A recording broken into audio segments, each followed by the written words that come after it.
Horror Deconstruction.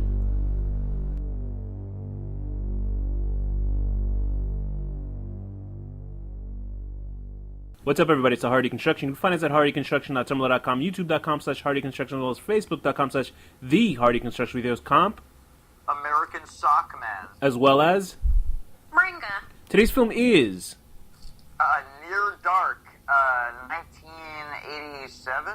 Near Dark, 1987. A small-town farmer's son reluctantly joins a traveling group of vampires after he is turned by a beautiful drifter. Directed by Kathryn Bigelow. Written by Kathryn Bigelow and Eric Red. Starring Adrian Pasdar, Jenny Wright, Lance Henriksen, and, of course, Bill Paxton.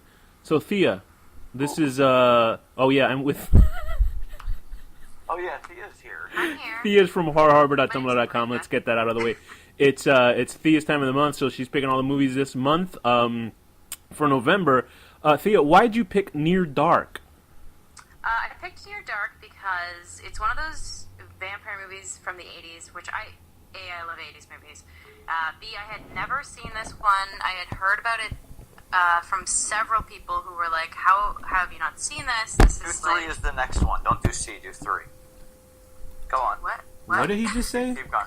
Danny, don't C, talk anymore. I don't actually have a C. I think I just had an A and a B.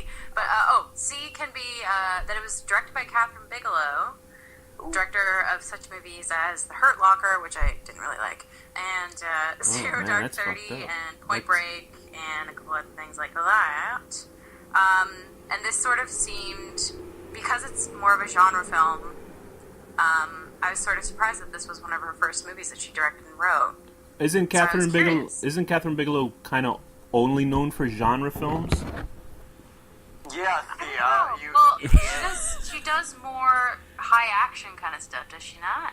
I don't remember. I think because she comes from the school of James Cameron in a way, because she was married to him for a while. I think they actually were dating, or they were about to date while they were in the production of this film. Did we talk about this woman recently? I feel Yeah, like we did. must- I don't know what touched movie it on it, I was. think. Yeah, we did talk about her. But I'm sorry. Continue, Thea. Well, like Point Break was That was 91, awesome, yeah. and that's I feel like that's a pretty straight action sort of crime movie. But that's a sort of- genre, it's more isn't of it? a blockbuster thing than anything. Do you and, like, consider- Hurt Locker and Zero Dark 30 are more like political? Do you consider like an action film separate from a genre film? Because genre films, I would assume genre is like a crime or action or horror film or a war movie. But I guess you could say that political and war films. But what would you say Lethal Weapon is, if you had to say a It's an genre? action. it was It's in? an Well, here's the action thing. film. When, let's breaking it down. Genre just means everything's in a fucking genre. Right. Exactly. But My I think penis when isn't in a genre. Don't try to segregate it's me. under horror. I think mostly we mostly relegate genre films to movies like Blade or something for some reason, Right. like I John think- Carpenter I think films. For me, when people say genre, I think sort of like horror, fantasy, sci-fi. Yeah, I like think more high concept. the more right, like John Carpenter stuff. Yeah, I get what like you're saying. more fantasy movies, basically things that could never happen in real life. Sort Okay. of. If that makes any sense. You don't You're think saying this you movie can't could put happen on in real life? you're saying you can't put sunglasses on and see aliens? Because I mean I see that all the time. So Thea, continue please. What else do you have about the wonderful Miss Kathryn Bigelow? Well, she was married to James Cameron, as we know. Oh yeah. Formerly. It's weird, honestly, to hold on for a second, because with James Yeah. Cameron has a type of woman, but Kathryn Bigelow does not fit into that mold. Because if you look at his last two wives, Is I it think a he...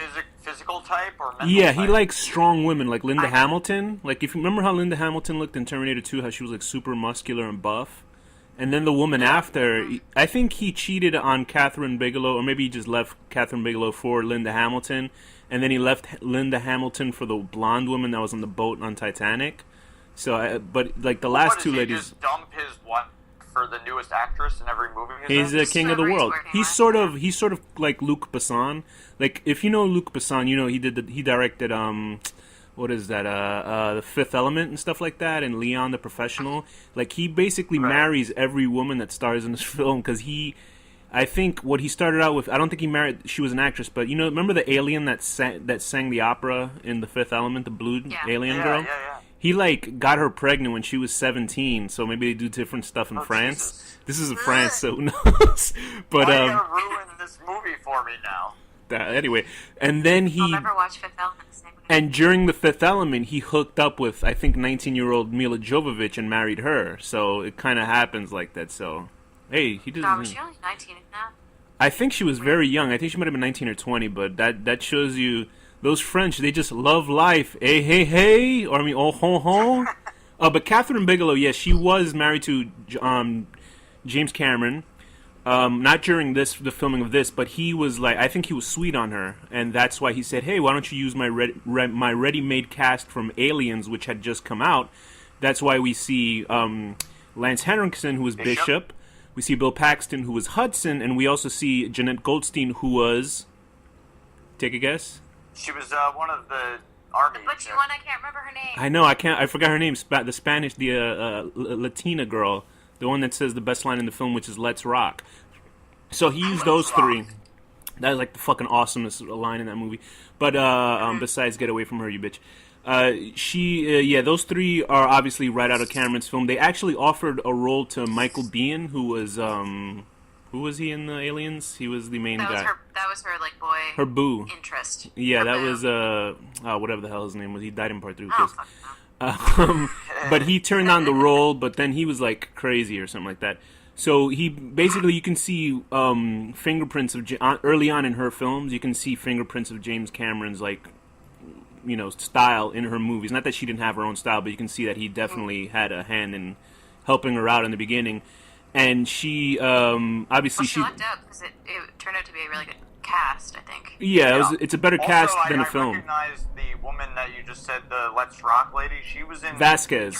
She was in Terminator 2. Yeah, she was Wolfie's mother, right? Foster mother or something. Yeah, like, right. She gets Wolfie was the dog, by the way. Yeah, she's the one that's saying it on the phone, exactly, as Terminator, yeah. So yeah, Near Dark was the third film, the second film she had done. She did The Setup and The Loveless, and then she did Near Dark. And I think she did a lot of New Order music videos or something like that. Or she did one video. I don't know what Blue Steel was, but then she moved on to Point Break. Obviously, that was, I think, my favorite movie of hers. I can't say that I've seen a lot of films of hers. Oh, I did see Strange Days, which was very good. That was written by James Cameron, and it's The Doors?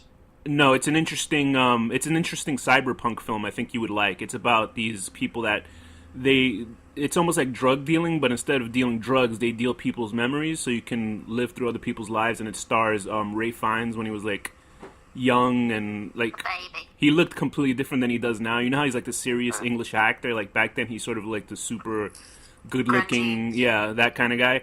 And the only other movies that I've known was like K-19, The Widowmaker, which I did not see, and The Hurt Locker, obviously, besides Zero Dark 30. But she's been chugging along, and she won the Oscar for The Hurt Locker, much to people's kind of confusion. Like a lot of people said, oh, she won it because she's a woman, or because Hurt Locker wasn't good. I didn't see Hurt Locker. I don't know.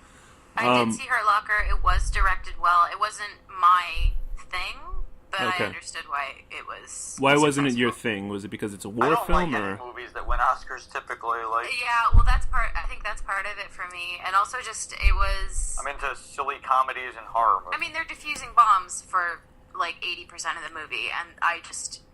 Like, I understood why it was tense, but I'm just not a big, like, war movie person, even if it's just sort of tense. Unlike you two scum, I can appreciate good cinema. So anyway, with her, she's able to... do you think she has a certain style of film? Because did you see Point Break, Thea or I Danny? haven't seen Point Break, actually. Whoa, you got to see that one. Don't see the shitty remake.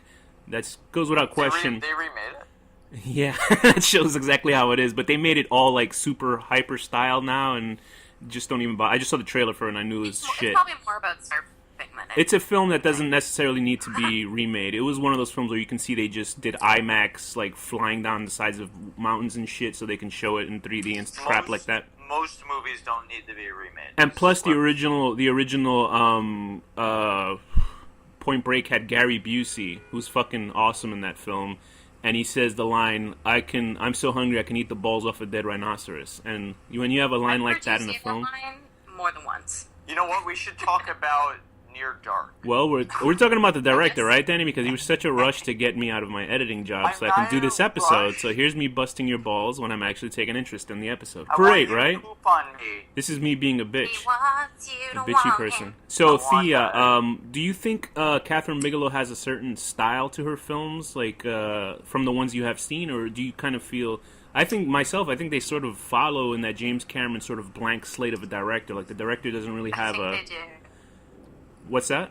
I think they definitely. I mean, I've only seen 2, maybe 2.5 of her movies. Okay. 2 definitely, including this one. So I don't know stylistically. I don't have a through line, unfortunately. So, Danny, is this the first Kathryn Bigelow movie you've seen? I feel like I saw Point Break, and yeah, this is the first one I've seen consciously as an adult. Like, yeah. I think she really, and I don't want to take away from her as a director because I think she is in the same way, because this film is like competently directed. I don't like the movie that much, but I think she's sort of in that same line that Cameron is, where Cameron can make a really good, enjoyable film, but there's nothing that sticks out stylized about it. Like, as opposed to like you can tell a David Fincher film than you would like a James Cameron film. Like, you would know James Cameron because it's all big and huge and he puts his name upon it, like Titanic or Avatar. But when you watch a Fincher movie, they're like kind of all cold and really sort of have this bleak outlook to them. Like The Girl with the Dragon Tattoo, you can tell that's his type of film, just like you can tell Cameron's film. And Kathryn Bigelow's films sort of have that same feeling that a James Cameron film does, where they're could be directed by anybody, but they're directed competently enough where you can enjoy the film, but there's nothing really stylized about it. I don't know. But this definitely had a feel. Yeah, it had a feel to it because apparently her and the writer wanted to make a Western, and they were like, nobody's going to make money off of a Western film, and they figured that I was reading this on the trivia that at the time the vampire genre was kind of big at this time, and they said, okay, so we'll make a horror Western. Well, because when I was watching this, I was like, wow, this sort of seems like a cheap imitation of The Lost Boys, but it came out the same year. Which came out the same year. So, Thea, let's get into Near Dark. What is this film about? This film follows Caleb, who is your run-of-the-mill sort of like charismatic cowboy in a small town, who meets this lovely young woman, May, who is a drifter, and he sort of takes her out on the town, which is basically just like down dirt roads and stuff. Mm-hmm. And as they're making out, well, she's sort of first of all, she's sort of waxing philosophical because she seems sort of like out of time and out of place. Ditzy and all that stuff, sort of right? Uncomfortable. And then they start making out in his truck. Was she gonna kill him, or she wasn't going to kill? I don't think she was even going to bite him necessarily, but she liked him, so she is obviously feeling sort of lonely and out of sorts with the people that she's with. So I think she wants to choose him sort of as her like companion, but it doesn't at the same time because she doesn't want him to have to live through that too. But she does bite him right before dawn, and then she runs back to her family, and he's stuck out as dawn breaks, and he's starting to turn, and then he is escaping across the desert, burning basically. It's weird how this movie sort of is guilty of, or has that problem of speeding up a relationship or a love in a movie, because they literally sunset. Yeah, they literally fall like in love. Yeah, that's true too. That's like as bad as the Dark Knight fucking rises when the sunlight. Never mind, that's a different problem. But yeah, they fall in love fairly fucking quick. Like, this guy's obsessed with her. And I was at a technicality with Thea. I had to bring it up because I have to with every Thea episode. On a technicality, I was like, well, his motives of not letting... Hold on. No. Not driving her back. She's old, it's stat rape. Yeah, he was like, he was not driving her home unless she was going to give him a smooch. It was a little bit rapey. And I was like, you know what, I'll let Thea slide. But then, of course, the two robbers came out later, and they tried to rape the woman. So I was like, there you go, Thea. Guilty again of picking a rapey movie. Hopefully, I mean, we spoil the fourth. I'm hoping my fourth pick doesn't happen. Because I just saw it. All these kids get Hollywood. raped in the beginning. It's insane. means The rare nothing. exports. But yeah. Holidays are fueled by rape. So Thea, it was weird while watching this film because now watching it going like I didn't know when I saw Point Break that Kathryn Bigelow was a female director when she made the when she made the movie. I mean, she made the movie. She was a female director, and I sort of just watched it as it was, and I was like, it was a great movie. And not that it gives me some sort of weird outlook on a film because I thought American Psycho was great and I knew going ahead that was a female director. But in this film, it seems like when I watched in, I was looking more for subtleties, and I thought like Caleb, the main character, was really like a soft male character, and almost like romantic character. Yeah. And he was like, you liked him so much. and I sort of felt, as you saw that hat of his, oh god, it was sexy. I mean, but like his character was sort of. Into it. I think this is like truly like an almost like a female gaze film, if that could It be is a bit, possible. yeah. Like, what do you think that is? Like, what spoke to you on this level of this film?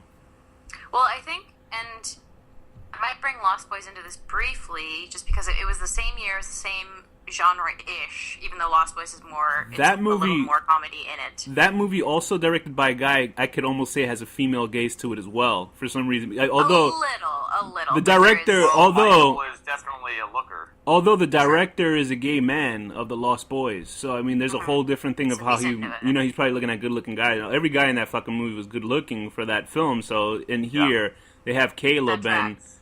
two. Yeah, but Lost Boys is basically Goonies with vampires. This Yeah. is like Right. a vampire movie. This is a vampire movie. This is a Western vampire movie. It Even does feel to a- very like Western vampire. Yeah, 'cause but what even- I wanted to compare was, and the thing about this movie is like it does sort of have like sexy vampire elements in it, but there's no sex, Right. and there's no nudity, ever. I don't think There is wrist-sucking orgasm, though. there is wrist sucking, which is a little sexy. And did you guys like Jenny Wright's May in the film? I didn't really care for her at all. I just didn't. She was cute. I don't No, know. she's I cute. liked her. Yeah. She was sweet. I would Apparently, have killed for her. in real life, the actress got into some shit later on in real life, which I don't get into, but it's sort of I sad. think Alex is more Diamondback. Yeah, of course, Diamondback. She was real hot in this film. You like those toughies. But also, like, what was weird because I just finished watching Luke Cage, which I'm sure you two guys didn't because you're racist. But there's a character Yeah. named Well, Diamondback of who's course. played by a Go great on. Mahershala Ali. It's a great show. Anyway, so we also have Lance Henriksen, who I dare say almost looks like a hunk in this film. Huh?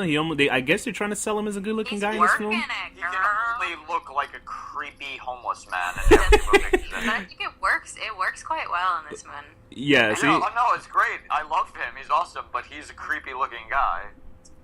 creepy. Who would you compare him to, creep-wise, as an actor? Like, Creep-wise.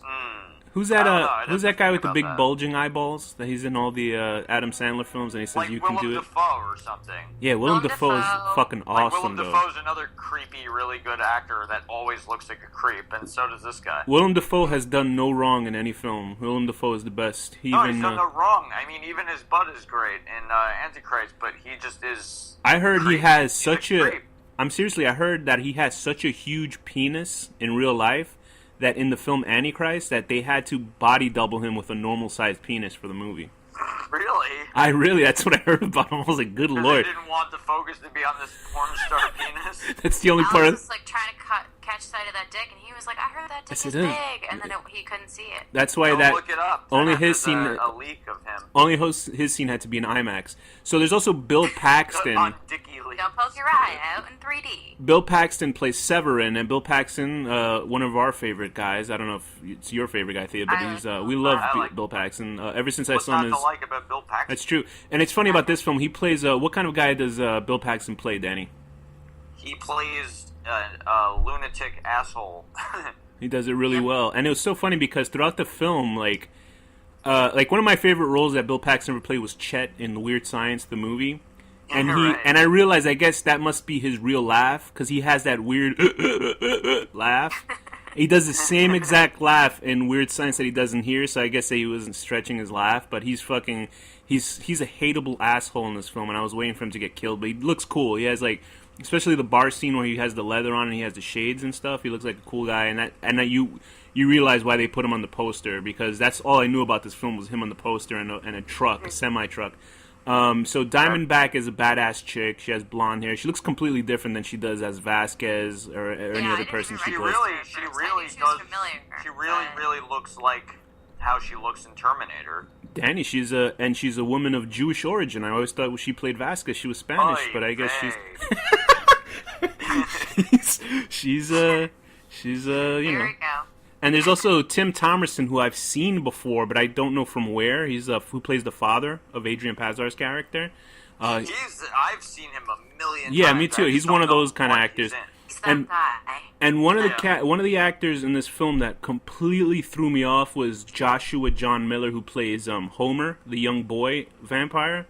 Who is apparently the oldest vampire, which I didn't know until I read about it. Which was cool, because I'm sure that's... Oh, okay. I'm sure that idea of an old vampire in a child's body it's been around since, I'm sure even before, Claudia Interview with the Vampire? Interview with the Vampire, the novel. Obviously the movie came after this one, but what was weird, I swear to you, I thought this boy, because I had seen this actor in some stuff, like, way back when, I always thought he was a young girl playing a boy, every time. Really? Even in this film, I thought he was a young girl portraying a boy. Just the way, because apparently he's gay in real life, and not that I was like, oh, he's gay, he must be a girl or something like that. There was just the way his mannerisms are in this film. He looks like Drew Barrymore. I thought it was like a Drew Barrymore-ish kind of thing. Maybe he should have been in an Interview with the Vampire playing Claudia. But I thought he was. So when I looked up the credits in this film, and I found out he was. The Interview did come first, so they might have gotten the idea for the little kid. That's the novel, right? The novel came first. But the novel came in '76. Wow, I didn't know that. Yeah, it's a good novel. But he, apparently he's also in Teen Witch, and he also wrote the film Final Girls, the one that just came out recently. That's really, really good. Like, I really suggest you guys check that movie out. It's very funny. There's another movie called There's another movie called The Final Girl, which is good too. But Final Girls is very fucking good. It's very like what is it called? What is that when you're looking into a film and you're kind of explaining the film? What is that shit called? When it's self-aware, one of those types of films. Self-aware. Like and Fourth Wall. I forget what the hell the phrase is called. Anyway, meta, excuse me. Meta, yes. But anyway, so he runs afoul of... he runs afoul of his girlfriend. She bites him, he's burning in the thing, and we find out these group of vampires are doing what? Like, what are they up to? Are they just kind of... They're just jerks. What jerks they are.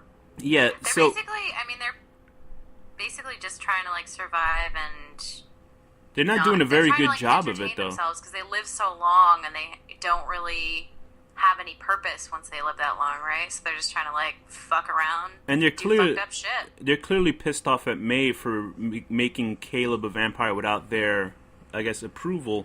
So now he sort of has to prove himself. And then they're like, you have to kill somebody to, you have to drink blood. And of course, the '80s trope where they have a black guy showing them the Mack truck. As soon as I was watching that truck scene, he was asking him how to drive the truck. I was like, "This is going to come up later in the film because there's no reason to show this long sequence or him asking questions of this dude." And the black dude is bebopping and skipping and dancing to invisible music. Like, I was like, shit, did everybody think black people did this in the '80s? Is that just what they were in movies? I would kill them, though, because he's laughing at him as he's, like, all violently ill. It's like, you don't laugh at someone but there's dudes that just kind of laugh and they're funny. He was essentially a fucking can you imagine if you're, like, laying on the ground, like, dying, and somebody's like, oh, you okay? Yeah, but then he actually asked him, right? Yeah, I think that's what it was. But the black dude in the film was like like super stereotype, like goofy, what's happening, like JJ and shit like that.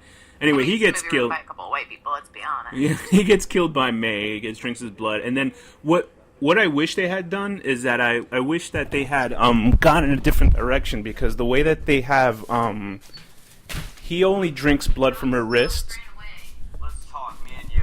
He only drinks like blood from her wrist, and like every time he does it, he smiles. And for a fleeting second, I thought he was going to become the villain of the movie, and he just starts drinking blood off of the vampires, which I thought would have been a cool movie. He's a vampire killer by drinking their blood. Yeah, because I thought he was going to lose his mind and go psycho and shit like that. That would have been cool. Yeah, because that smile that he gives. That movie. Yeah, let's do that anyway. But like that smile that he does after he bites her, I was like, oh shit, is this going in some different? But it just goes into the sort of standard direction. What would you say is the worst thing these group of vampires do? They bully this mean bartender guy. That was a little unnecessary, right? I did actually kind of like the bar scene. Yeah, I like it too, but they're fucking assholes. They are fucking assholes. But the other thing, like, the part of it is you get to see sort of how they each individually hunt in a different way. I thought it was weird that when they slashed that waitress's throat, like, nobody else kind of had a reaction. Like, nobody ran for the fucking hills. Moves, nobody did anything. The only thing that made sense was when that guy jumped out the fucking window, and I wasn't expecting that. Like, that guy just... Like, it reminded me of a Serbian film. Remember, Danny, when the guy just jumped out of the window like you weren't expecting it? So it's sort of like that. I don't remember that, actually. That was, like, the best part of that movie. But besides the, you know, the rape part. Just kidding. That was Thea's favorite movie based on all... Oh, boy. Go to hell. But what would you say, do you think they wasted Lance Henriksen in this film? No, he was great. I think he was good. I mean, he wasn't the main antagonist, I guess. But I think that was okay because he was serving the leaderly role in that group. He's had a long life. I didn't even know that androids could turn into vampires. I was sort of wondering why, you know, like I don't think this movie was that great. I don't even know why people found it such like an awesome genre film. I don't. What are you guys' feelings on that? Because it was very it is very different. It does not have like a followed formula, even though you're saying it does. Like, I did not expect a lot of things to happen that happened. Like, I will say I never thought of the blood transfusion in a vampire film. So seeing it, I thought that was pretty interesting. But I was like, it's all right. I mean, for a movie, I didn't think it was that good. But also, I felt like that conclusion, like that solution, came out of nowhere. How did it happen? I was a little confused. He like looked around the shit in the back of his dad's van and was like, "You gotta give me a transfusion, Dad." I don't know. Transfusion of what? Of blood. But whose blood did he use? His dad's blood. So human blood transfusion. But also, I'm like, do you know what type blood you are? Are you the same type as your son? Because this doesn't make sense. Because put it this way, they're drinking human blood. That's a transfusion. Wouldn't that cure their vampire? If you know what I'm saying? Well, I guess because... And it's also 9 liters... Isn't it 9 liters of blood that humans have? So his father certainly didn't drain himself of fucking 9 liters of blood. Like, it doesn't make any sense. Well, maybe eventually, if he keeps getting human your blood... Your body's also making blood, right? Yeah, right, your body's making blood, and, I mean, all your blood is, like, constantly being reproduced and new, so, like... I guess if you keep taking out the vampire blood and putting in human blood, you'll eventually get only human blood in you. I guess, but then there's also a little, because at the end they do have to find an ending to the film, so they have, or a reason for Caleb to turn back on the vampires, and they try to accost his father and his sister. Homer has some weird obsession, which almost makes him a child pedophile. Yeah, himself. He's like a 500-year-old pedophile. Yeah, exactly. He's old as fuck. It's because he actually turned May, because I think he wanted to keep May for himself, and then she fell in love with Caleb, and then she, you know, that pissed him off, so he wanted to get the sister, Sarah.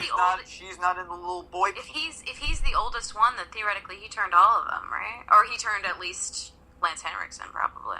Probably. I mean, I guess. Well, they could have met. They could have been other vampires that turned them, and they met along the way. True. Yeah, because we don't know their mythos. Lance's character is the one that's kind of leading everybody around, so I would assume maybe he turned Homer. Oh no, he didn't turn Homer, obviously. He's not a little boy. That's the curse of that guy. No, I think maybe he did turn Homer into a vampire. Although you said he's the oldest one, you're right. So I don't know. I'm confused. It's sort of weird. They don't really make it clear, which is fine. You don't necessarily have to. I think that would have been more. I think it would have been more interesting with just their characters as a film instead of kind of showing Caleb. Because Caleb's supposed to be the everyday guy who kind of runs into this group of vampires, and it's like some weird. It didn't feel like a Western film to me. Besides, it was set in a sort of Western town. You know, there's nothing about it besides that ending where it was like him fighting Severin. On a truck, which was stupid because it was like I was like, how does this guy combat vampires and he fucking blows up a truck? I'm like, it didn't make any sense to me. This movie kind of reminded me of the movie Vampires. Yeah, but that was more of a Western though. I think I don't know if it's traditionally Western, like in the Western that we think of, right? Like old school Western. But like I would think it has Southern vibe because it is sort of like the desolate road movie of like them picking off truckers and that kind of thing, and just sort of More like Town. a dirty Southern film. Because like vampires, like Yeah. the movie Jenny just brought up, that definitely felt like a Western That's for some more reason. Western-y. And this one, I guess they sort of wanted to make a Western, but it was definitely a different one. I think the showdown at the end was supposed to imitate, Western film where they go one-on-one, but it's Big not showdown. really, it's not really, it doesn't feel like put it that. this way, I think that these movies could exist in the same, that, like, these people could ultimately be killed by, like, James Woods or whatever in Vampires. Yeah, but They could exist in the same world. I thought it's an interesting film, but I like the whole blood changing aspect, but I don't think it worked that well in this movie because it was sort of out of nowhere, and I was confused by it. And then they, obviously he gets the girl in the end, and he changes her as well. And I was Imagine the first thing he does when she becomes human is impregnates her, and she's, like, miserable now. he becomes like, Props. they have to live off the land and shit like that. But I thought it was okay. I didn't think it was that great. Was there any negative things about the film that you guys didn't, find interesting, or thought it was just stupid to put in the movie in the first place? Danny?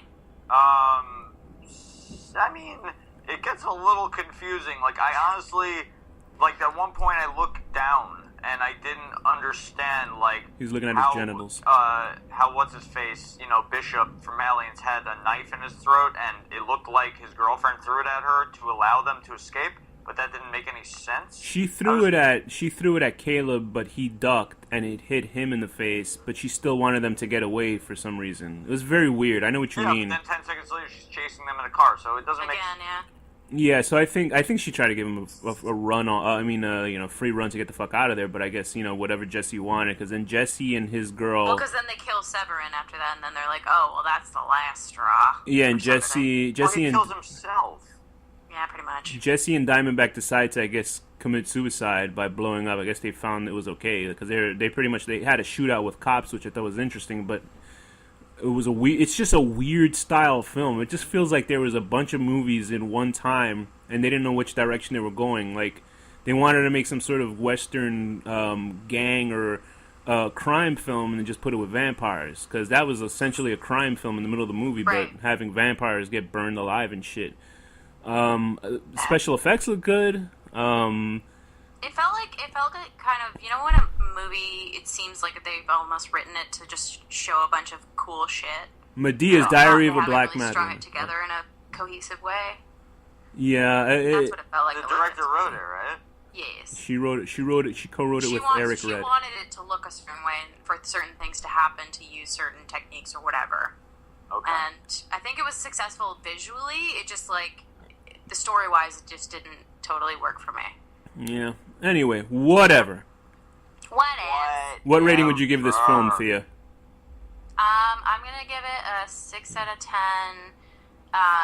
Vampires who look like children but are technically pedos because they're like God 100 damn it. years old, probably. That was my choice. He's more than 100. He's older than the guy who was He's alive old in the as Civil War. Fuck, yeah. I would give it a 6 out of 10. Damn it, she took my shit. Yeah. Being horribly sick with a vampire disease, just needing $3, and the cocksucker bus guy won't give you the ticket, so you have to get harassed by the police, and then they give you $3 and tell you to go on your way because you know what? Cops care sometimes, unless you are a person of minority descent, and then they will shoot you because if this character was an African American gentleman or Hispanic, he would have shot him right on sight.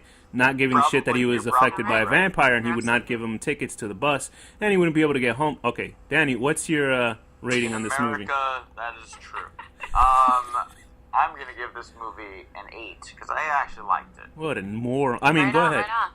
Unlike, I almost gave it a 7, but Alex was just so down on it. yeah, Alex is going on a whole always brings tirade me about down. racial relations. Well, between excuse me, princess. Go ahead, cops. Danny. I love you. I'm I gonna love you give too. this an 8 out of 10.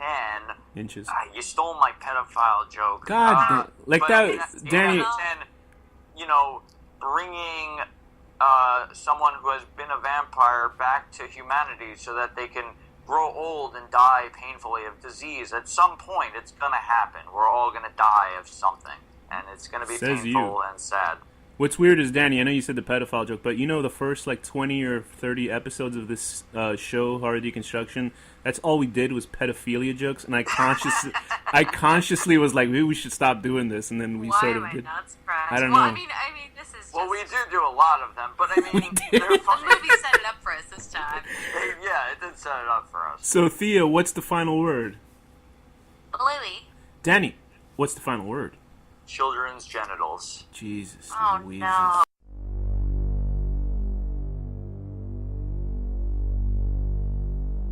The horror deconstruction.